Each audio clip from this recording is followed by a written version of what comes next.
Have the government attempted to forecast what sort of impact COVID will have on the economy? You've described the business grant process as the biggest in ACT history. Have you tried to work out what sort of impact it's going to have on infrastructure projects around the territory, be it light rail, be it hospital, or dare I say it, a stadium? I had to get the sports question. I did, yes.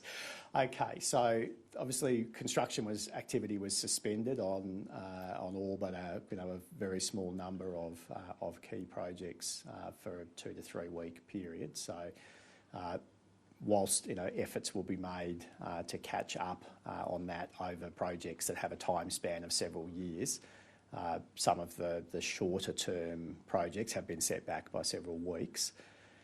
That has can have a mix of fiscal implications depending on the scale of the project and how much contingency there was there. The advice major projects Canberra have given me is that a lot of this they believe will be managed within the contingencies of particular projects because the shutdown period was relatively short. On the specific projects, well, look, I think we're in early works on light rail. The depot setup has now occurred in terms of some of the activity around London Circuit.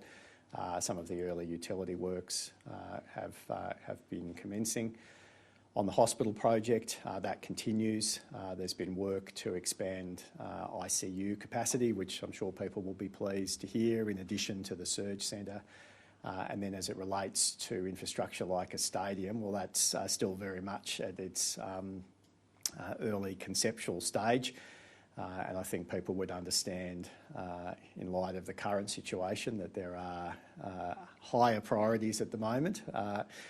And we're outside of footy season anyway now, so I don't think there'll be any news on stadium infrastructure for a little while now.